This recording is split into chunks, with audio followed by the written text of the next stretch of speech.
Ia, o folofa whaatalofa atu pa ia man mamalu o le tātou atunuu. O mwhaina mau mai tātou whasalalaunga. Tu usao atu. I nei le apia park nei. Ia, i le tātou hola le soka. Ia o lea o le a live atu sao atu ai tātou porkalame. Ia mātou te ofo alofa i suafa man malo i sukeriso. Lea o le kalesia mātou te fofo alofa whaatalofa atu. I so se tafa le rini nalulangi le ngata i Samonei. Ia watu no manamao ia fifia le nganga fatalo fat fo i le fionga ia tu ia tala sani ia po le fionga le tu yetu ia le fu mato va futa ona malanga mau mai ia ona malosi al toto le vai ia o le ma futa ma le fionga ia se sa no ia fionga le lofi ma le tu tu sai foi matato fa mo mo ni ia ia o paenga lava le atunu e mesfo ni sa patipaia ia le wo fo folo fatu le ftalenga ia foa sunga ia tu sa mau wa fo el poia maulunga tupu foi mai ia o fa pena ona fonga fa fonga mai fo ne foi fa salanga tu sa a lau company o le NLS media ia po le fino service tele au nanga lo fa pena ona fai lo taimi ia le tu sa tu fa salanga ne ia pia park ia ona fa tini al mai foi le tunu sa talo ina yo fanga mai ia se tato momone na ngangol fa tele pa yo Samoa ia pa ia lava mai la matanga se o ngatanga ia pa ia ai ngatama mas foi lo songa ya tu mo pule tu mala la tau ai ngal tai mala ma fontia mes tato uso ia mo tu sai ia fatalo fortuna tembo no tato temi mo tuti ia lewa fenga solo mai na tu no o mo na mala au mala uli o tato tu no fio mai se o tato momoli la au funga moli le nganga o whaftai le vi inga le tua ia lewa tau manui al whainga whiwhinga Samoa ia la le voile lewa matu leo nanga nei lava i tu lao leuli ia malo voile le whionga le nipule ia leo ta tuna nupusu ia mes voile ftalenga ia foa lenga voia matulupe me lau whainga luenga i mo tu sa watu tato whasalaunga ia pia pak nei ia ole tala tu na foa e fati la lo mele tu no se vai nga matanga ofisi wenga binga etsen mero mo vai peole mena le o se nga fia ole lo lofi mai ole pa ia man malu tatu tu no le ngata yalo mo fa na ia o tupu mai e matamali o tatu fale o polfo e se le vai nga le voi tatu ni lo fia ia le ole o te talo la vai a fa ole e fo mai ia fatili mai lo sa ma fai maria mai o le lava tele ia vanoa pe te ano te mine wa mo kwa fatu mulia ai le le anga i mai lo te mine pe va pe o le fai o lo e sauli afia mai matala mai ao sa ili so no fanga o le mene wa tumbu ia e afia mai matala mai ao se tato si le fa tai ia pe o vai ngana fo ia e vinga ese le mele o matato wa vai atu ile pe o le kwa ka ko fa nga loku le loku le sa ia ile pa ia man mamalu le nasa mo ile vai atu fo ile tau sangi mai pa ia man mamalu tupu mai e matamali i o tato atu no o Samoa ia night city latu i matu atu nei ia ile tau sangi fia mai pa ia man mamalu o le tunu mal tato vai fa fai le fa tua ile tua Samoa botas le fai ngo fia ni ya so lo fio ia ole vai ngala vai ai nei awone e se filu sa inga ma se tau matematenga le tato watunu fa fonga le nei temi ia lewa mai ia tato fa salonga mai le official fa nga palota ile tolsu mal tolsu ia wai o fast fa tu le tu sa montasi ia male suma le lua o le HPP ia male tolu o le salsa ia fatasi male to fa o le vaenga o lo tu tasi lo inga fodinga mai foa ia ele toi se masalmia ia ele toi foi se vaenga vole tau silingia lo tato fa memoi o la vole o tala toi le sunga le au le male to mal vaenga fa afio mai matala mai au le fa memoi se tato si ile veinga mal fa afta feunga o la spa pati dei afo o le saka ko loku ale foi la mai ko loku foi ngei onga e whainga ka le nganga o le whaaftai le tua. Fia. O le nganga o le fia ma le me la ngono o le whaanga e tia. O na ua tau manu. Le fo se mea o whaavevesia i lea whaanga ma le tu malo. Ia ua mai lava file mumo i tātou ni la vaso. Malo, ia e fia whaatalo fo i lali tātou. Pa ia mana mamalu o tātou atu nuu leo mafuta mai. Sinapi tuini i le whau eli whaaftai mafuta mai. Benensia Paunga whaftai ma whatamai. Tawati Williams whaftai. Le tufine ia sui. Vai maunga ma le whionga ia leota whaftai ma whatamai. Si malua si mani. O to tele ta vanga le wa. Tausang. Eti wefa malo uso. Malo le usai e le koe umia ka ua kulo wharkua. Yo, le ai maki leo ngai ngai ma le whionga kuiei. Ia le si vaenga fo e whaasolo mai fo nisi fo io o ala vom whanau e mes fo i paanga masani o tatu LNS. Ia o se vaenga ta ua le ua mai tau wina. Tasi le pokalama ua verfi au fafu. Se i mo tai fo i le anganga i ni tatu maua loko tasi e mes fo i paenga peona iei veanga i uma. Ia le lau tofi mai le tua. Le paenga tatu te mun ta. Ia o nisi o vaenga le tatu vaenga fai lo ton. Ia. O tofi fai pule wa alo ia. Ele i salo ta e o le la mo ile vaenga ina e fa pena mo manino. Ala tuanga ato. Ia lau to tonu mo to te le tofi fo le tatu vaenga fa. Ia mai fo yo o le au lango mai to tele mai lango li fo. O le vaenga mai Australia ia o lunga Brisbane. Ia o nei Sydney matong nei Canberra ia pe foi le ia tatu longa mai Melbourne ia o le South ia tatu longa mai Auckland ia manisio vaenga mai New Zealand ia o lo fa marulu mai ia tatu vaenga mai Amerika ia ona SS oso pe mafuanga na wole lava mai ia la ngongin la paskonga ia sa la paskonga wole lava mai na ko ia le fa ta lo fa mai le fionga ile alo sa ia fa matulu vea. Ia, malo uso. Ia, malo le misi nga se fua le fionga le tsa. Lo vaku lo fionga le tsa fa maku. Ia, lo fat foi lo so ia keleni man fa nau tu langi, ma puta mai nau in Australia. Pa taile ma puta mai. O le ua o lo le so nei le la u longo foi le fionga ia le ota. Ia. Le i toa kwa i sekia o i ka ko ngal ngala fa ka ko sum. Ai o se va inga matango fia le ias. O le fa atumulia, o le afio mai mtala mai ao, le pa ia mana mamalu le tatu atunu. E le ngata i samo nei au atunu mo. O so. Ia. Ia le la sa no lo fionga langa le ke vai akule fa nga o mia mai lo fionga. Ia, o le o tulanga fa fitai penga vaku le se am fai lo ka ko sponsor. Fa no. Ona o le tatu sponsor le yo le fionga le to le fa lunga no company ne malos. Fa tai. O le lauli i fa fa LNS ia fino service fa ta se mal ka ko ka ta vale. Kasi mal tatu ka wash. Ia mal tatu vai ga vole fa ta polengi ma meo o vaenga mana o lo lalo mala nanga le fionga le ota so le mata tia o kia e le ka boina ko ia long ia ka ko aisa me ko ma ngai lo ia le wo ir fu fanga le fionga le dipule e menga ka ko aisa nga yo kula vo ile e so so ni ia vale le unanga la vale mo la to fo lo mala mia le vaenga pa tai ia le ngalo fo ia le status lango malosi le tato malo lava rento o lo tautua mai le fionga ia le ota le atolouli ma pa ia o tatu wainga ia fa taile lango a mana o mia sau ta vale ia fa so tai mai le malo rento ia langa taile o tatu LNS la funeral service o silsila nia fi ma tati telo tua le lava solo mai fe langu wa ile mea o le tulanga le vai atu fo e mata tia e le ngata yalo ma fa nau o nai tangata fo le o ngari ia me sitanga matua le tele e ila to fo lo fa pena na to so mela tu bulche o lo fa pena na mai e le ngakai ia lango o fa moi o le vai atu fo le wo fia mata to le fionga ia paunga te mo ele nei lo tatu wanga ia si fa fia mai na fionga ia fa ka mo le ke ngai mingu ke wale le ka amat kasui ele lo ko e mo ka ele o mako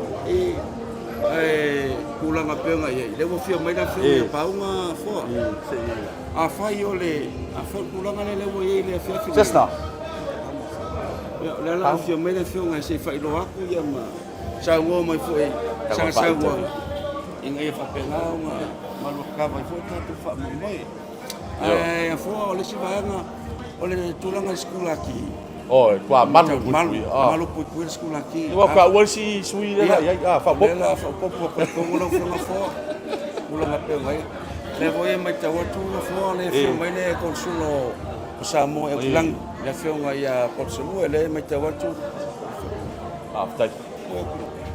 le mai te atu le fionga ia Potsalu o le fionga voi atu a firmata ia tu se foi mal fa mo ni vaso le wa fionga le fionga tatu tofi Aftai ia te matamui atala le paunga ia awa fo fa mo tatu sabika ia sa no ia malu fionga matala mai a le fionga ia aftai mo la vanoa faftai tele lava fatalo fatu tapuinga se tu malo a mese se no lauli e fa pe for tapuinga se tu malo wa foia e tongo vai lelen fangali ya la tatie to pa mo to sa e faftai tele lava nei proclama LNS ya mes foi le fionga atueli e mes foi le sunga kato le orta proclama ya foa ya se nga fie foi o felo ai foi le as sa patio le tua ya wala va so fo man via e lo fatele atu faftai mo to tapuinga aftai to lango ta lias taimi ia ta tu te lo ila ia ia lo fatele atu Aftai.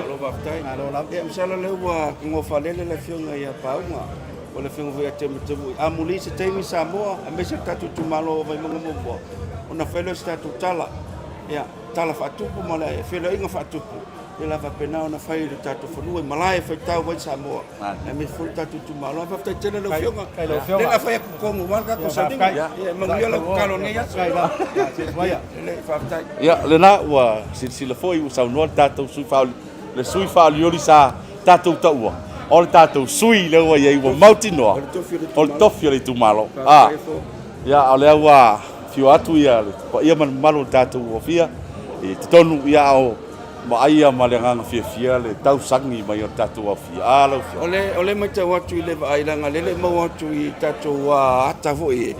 Le wa fio mai sui wa fapenao na I tonu tatou vanga. Tolu sfuma tolu.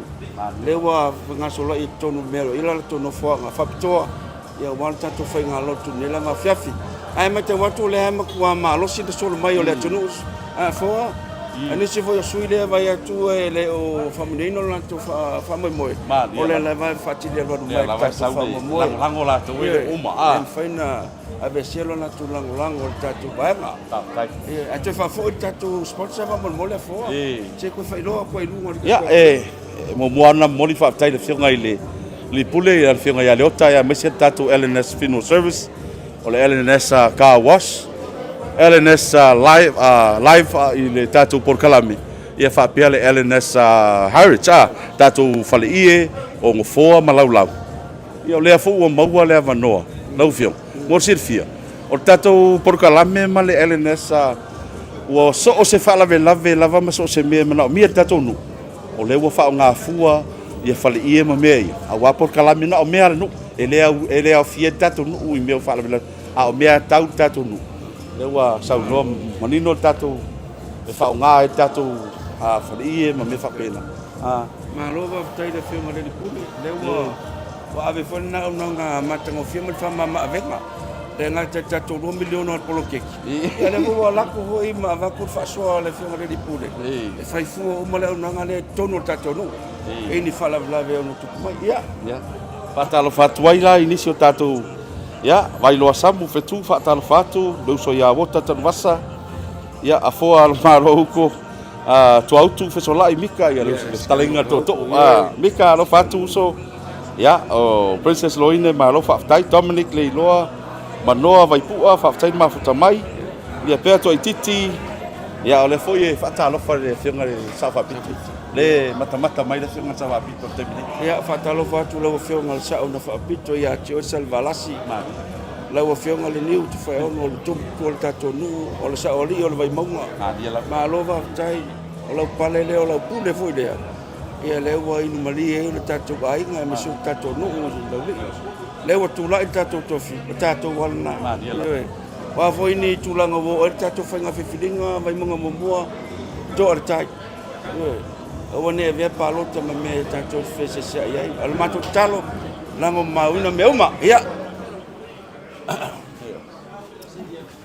ia lau fionga matitau o le matilunga le fasalalau le NNS live le fionga le pule ia le ota ia le mato fatasi ma le fionga le loli ia ngo ia malia tau a malia toa Ia suli foi ma fe wa le tatu ai ngal mali tua tan ma fide lua.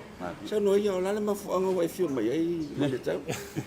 Ma lo fa tai ta lo fa pe ima ma lo tatu tunu lo ma fai ona mai mo mai tu fio kelope ma lo lava se fo mo man langi mai ne ko I tu la. Ia o le tūranga lava māsani o le momori vi inga CCDS o na lofa. O na lofa ia Samoa ma o na lofa le tātou a inga o le whātua I le tua Samoa o tasi. Ia o momori mai tātou wholaunga.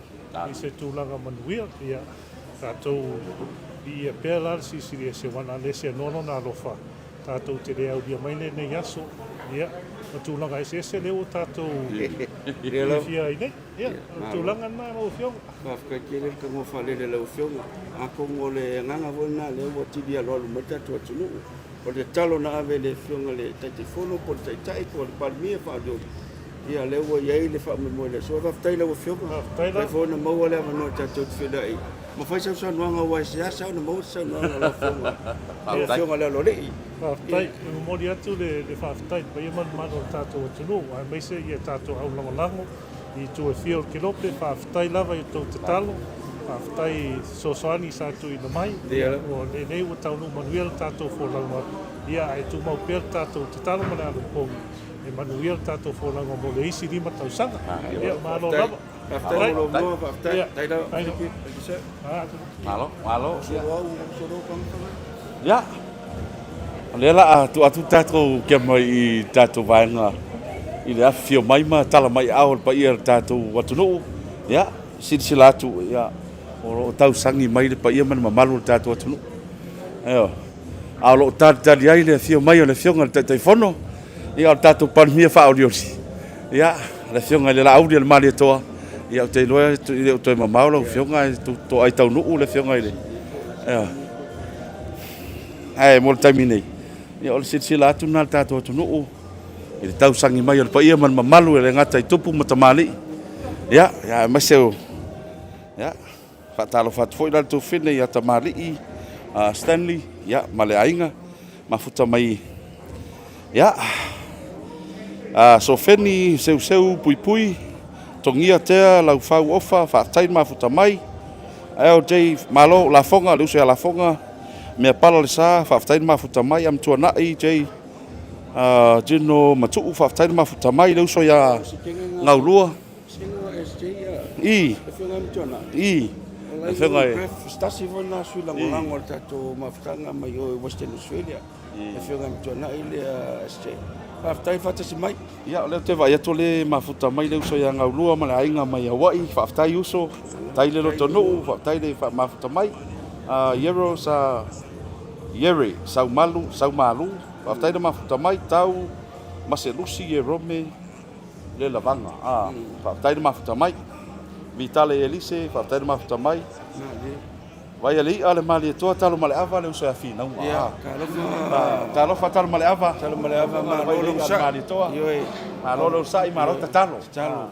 Whafkai deua. Ka manguir fa mai mo e foi nga fia I mai kingo mat falefu. Ma le pulo ko fanga I le ko fa.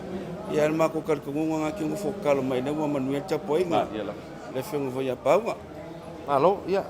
Le ai va ia le tau sangi mele tu. Te roi le o fita tu por kalami desa. Ole le walonga mai er komiti ia fo le temi taunu mai na fionga palmia. E le o failo ma si temi a to tits, o lo punga to tits. Tato le ngwa la kele nga le fa nga o ko kiki. Ia ka ko ka dia lupe mau. E o mai. Se kai mi amuli o nga fio mele nga fionga palmia. Ia o nga ka ko ka la ile wa ka ko fa me moi. Alo. O se le va ia le mare nga fia le tau sangi mai o tato. Pa ia mana mamalo tato tu o le nei asu. Ole vai ngale ia fo. Yo o kamati. Ahoi a fai le o me kameki no minga sa ole frai ngale. Ko me kameki o mai acha. Ma po ko me ki sa lang ia e wilia. Ele o fatulanga ese lava tulanga piona ile fio mai na tenu. O tupu mai e me sfo I o fal poluma fatu taxi. E me sfo yalo mfa na wich. O le o fati del valu tatu a lotu faftai. E fo ia de binga le tua. Dia la. O le nganga fia le na le aso le tau sangi mai at pa ia man mamalu o tato tunu. le ngata I Samoa nei o nai pe o lau fionga ia manai tangata na mananga mau mai e ole I sala e lumoni a ia I loa le aso nei le aso filfilinga le aso farai le ia lau tau nu manuia ia tau nu e rol pese foi o se ina fia ina pese ia ole foto walunga na le nganga nga fia mai pa ia maulunga Samoa mai fafo ele ngata le langolango ia tu malo tatu vai nga fai ia le lau tau worth the trip worth for the trip le nga fia mai foi pa ia maulunga Samoa mai fafo ele o tupe ale nganga mana loto ola tulanga I pe fai ina pe malo ai va ftai le tu le wa tau manuia le fia mai matala mai o tu malo tatu vai nga fai tu tosa mo tas e pe yo le mesili na ta ua le aso le nei le fu o maua ni ava no fa auro ma tatou ma futai nei lau fiong le malena ina le lango lau fiong le ngata I fara moe al tatou vai nga fa fai so se tu kelopeo ai mese lava australia ya tatou por kalame fo e vai so uma lau fiong le lango e molde to le nga fa futai ni yaso ya mai ta ele le fatu o tatou por kalame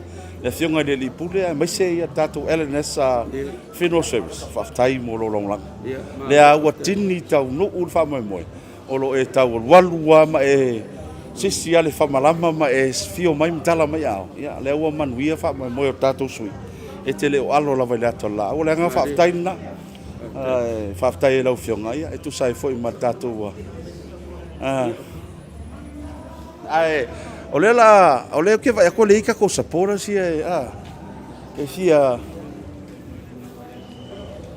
ma lo le soi foi la o fe fio mai soi foi manguia ningi vai ngore sa pak pa yo ri o iva fa sale anga lua ngai moi ngi e ale va ko foi o le fa ka u mai va o o mai mama o la vela ngolango si mako sui ya renga ka foi ska ko vai nga fa ko fai ia le nasa mo o le ua matou faatasi nei ma tasi o tatou sui langolango mai le afioaga o iva le fio sale valasi e gata foi lea ia o le auanae ma oka kua e iva iai a faletootoʻalii e iva iai aiga le maletoa malo faafetai lea se fiafiaga ia te oe o le ua faamanuiaina le tatou vaega faaufai e o mai ar ke mingi e le moe penga se kasi lua I pulare ko moe ai o le upuku sa o lava o le nganga fa ngai kia ma le nganga fia sa ko ka ko ku aku le ku o fa mo mo sa ko vai nga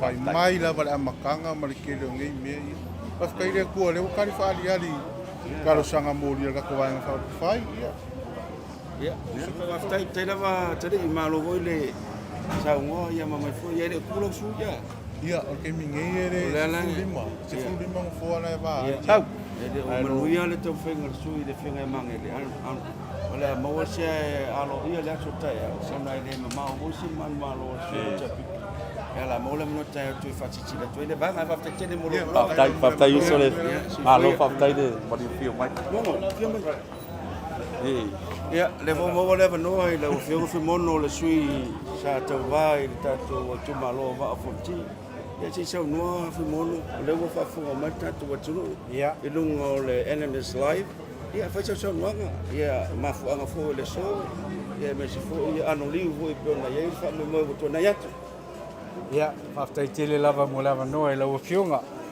ia vel nei tu la faatalofa toi pa ia mal malu se tatu atunu ia fai ona mau mai le nei faatatanoanga taua tele ia mole malo lava tapuai malo fole tawata'i ngā luenga o le nei vai aso ia o le nei aso leo matou awai mai ia ona o le sauninga faafetai I le atua ia mai se ai o le ave se faafetai nei o tatou langolango tangata langolango mai fafo e me se foi nei samo nei ia ua le langolango ina o le vaenga faukufai ia le faatuatoe le atua samo o tasi o leo ua tulai mai ia malo taitaʻia le faiga malo mo le silima tausaga tai fu mono sala le wa foi la talaiga po la fio va ma sa nanga tano fa le ia ola ka ko fai ngai mo e o fia ia le mo le tala fa fo o tu malo ia mo I lava o le manuel tang fanga ia e le pua o al sisira le tua tai lava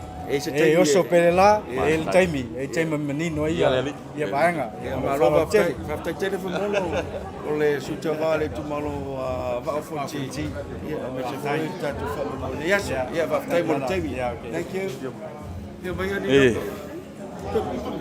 ia se me se fa kalu le wa mo le no ma le to fa vai malai o le fa mo le sunga le mo le oi ia sia te vui ia tafu leo sango ia mafuanga na fio mai nei a la wori me se la ngono ia toi no fio Pautai te vui se foi mal fafsili ia a tonu ele o pomai sila mai mo mai foi o tato o tonu le nei vai ngole aso i nei le piapak le ua ngaso solo mai le paia mal mal o tato o tonu ia wa foi le moli mawina ma le au wai mai i le sauninga whawhitai a le tatou au. A inga o le whatu atua i le atua sa mō tas. Whawhoi leo le vi inga i le atua e tusa i fo i ma nei wa e malo whaiva o le tatou waina. Ia, malo whawhitai langa lewa toi tera nuu mai le whionga te palmia ia e masalo o la ngono mana o le whiawhia lau tatou iei lau ko whalwai malai. A la sa se mo se ava no muli ane, tatou toi whaltari nua. Langa leo toi munu mai tatou whaami moe. Whawhitai tele lau whionga tata. Kai lava. So.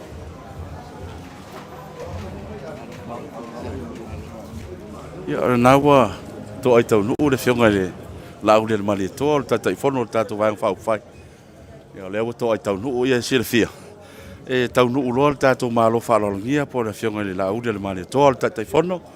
Ia ona whaangata loa lea o le tatou live. Ia e tau sa o le tatou vang whau whai. E tatou whatu tuai le tua sa mo watasi live ia ona.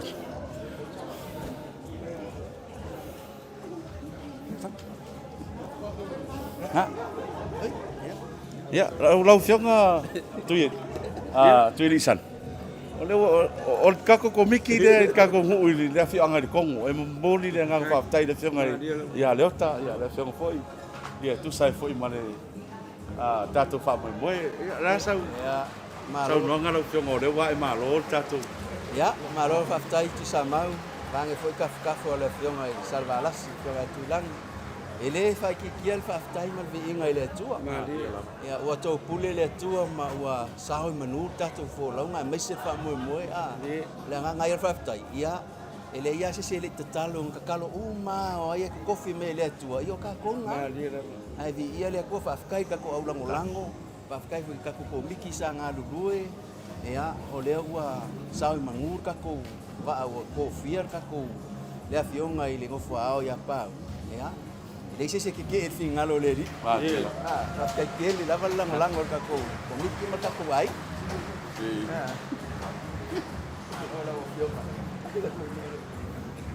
Ia, salo lewa langa lewa lama mai kongo lewa a makamerka ko pokalam. Ai fa kai ki kamo fadele lo fenga lewa.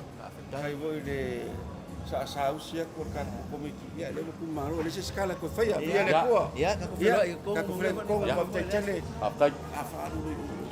Ia, ole nā Samoa. Ele ngata Samoa nei ia atu no mamau. O se o tonga le nā. O le afi o mai mtala mai a o le paia mana mamalu o le tātou vang whau whai. Le ngata i tupu matamale ia o whale o polu. Ia o alo ma whanau ia lea ua moli manuina e le whionga. Sale valasi nei ma va lua. O le nganga whaftai lau whionga mo lo taimi. Ia, tō nei tu mai fōi o le tau ati na inga o tātou porkalami. Le Ellen Slipe, ia, a le nganga mawalunga. Ia, e longo pui ali ilo tau pa ia malo tau malu. Ia, o mea o le atutupu, ma o le atupu. Ia, i tonu, nei a fiafi. Ia, e ofo alofa ma whaato whaatuai lau porkalami, nei vaenga le fiafi. I le whaftai le mafuta mai, a o leo le atu sa o le tātou live taimi nei. I lunga o le tātou pei tar whatu tuai le tua sa mo tas. Soi fua mai a manuia. Sei fua. Sei fua. Whaftai.